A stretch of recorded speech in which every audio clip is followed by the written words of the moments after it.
Imagine walking into a dealership and driving away in a brand new midsize SUV for just $7,000. Sounds impossible, right? That's less than the price of a heavily used 15-year-old Toyota Corolla in the US, let alone a new family-sized utility vehicle.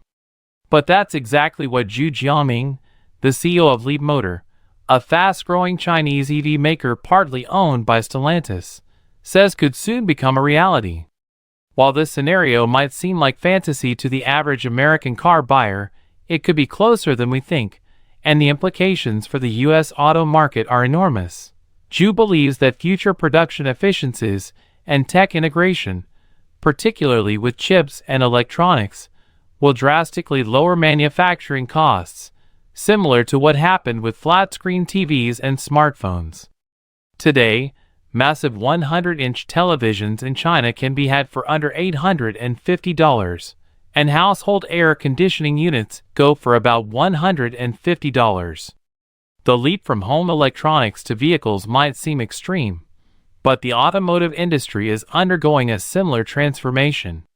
As software-defined vehicles become the norm and manufacturing becomes more modular and digitized, what once cost tens of thousands to build could cost a fraction of that in the near future. Leapmotor isn't just a fringe startup either. Stellantis, parent company to Jeep, Dodge, Chrysler, and Ram, owns 20% of Leapmotor and is betting big on its growth.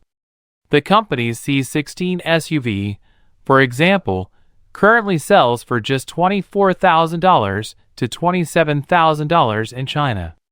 While that's still a far cry from $7,000, it's dramatically cheaper than comparable SUVs in the American market.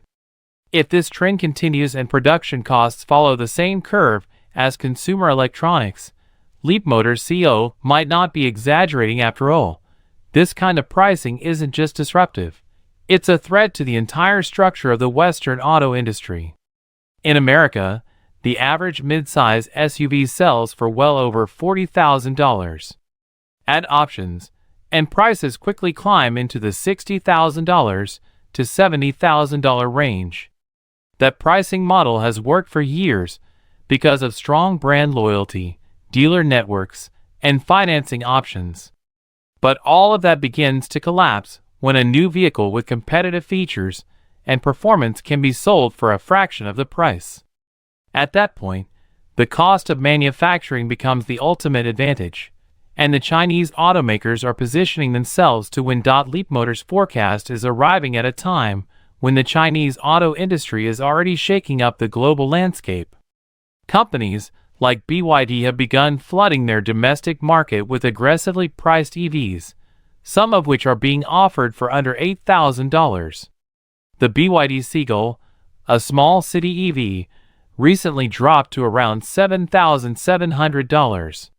While it's not a direct rival to a midsize SUV, it proves the point that high-quality, ultra-affordable EVs are already here.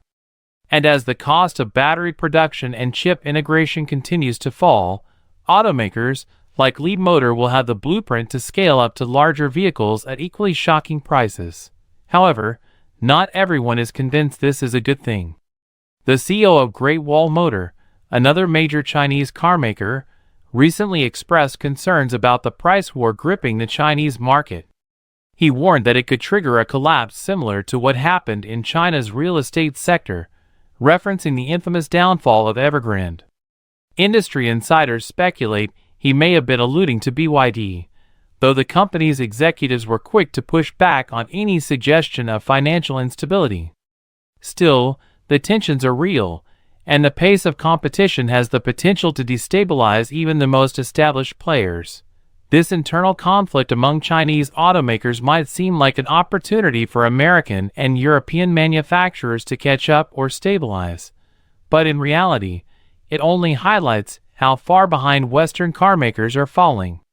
The electrification of vehicles has removed many of the technological barriers that once protected legacy automakers. In the internal combustion engine era, companies like Ford, GM, and Volkswagen had decades of engineering advantage. But with EVs, the playing field has leveled, and in many cases, shifted toward the new players entirely. The stakes are incredibly high. If a Chinese-built $7,000 midsize SUV ever hits international markets, and it meets basic safety and quality standards, it could change everything.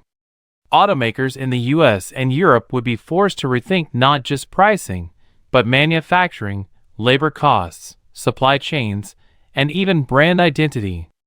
Consumers, already struggling with inflation and rising interest rates, would welcome an affordable and efficient alternative to today's bloated car prices. And that might be the real disruption, restoring value to car buyers who've been priced out of the new vehicle market for years. There are clear signs of worry already. Stellantis' own investment in Leapmotor signals they're hedging their bets. VW Group is fighting battles on several fronts to remain relevant. Even Ford and GM are grappling with how to compete in an environment where electrification isn't enough to justify sky-high price tags. As Chinese brands continue to refine their designs, expand their tech, and slash costs, the Western automakers are starting to look like they're playing defense. Geopolitical factors may delay a direct flood of $7,000 Chinese SUVs into the US market, but they won't stop the global tide. American carmakers are now racing not just against each other, but against a new breed of competitors who don't play by the same rules. The challenge won't be beating them at price alone.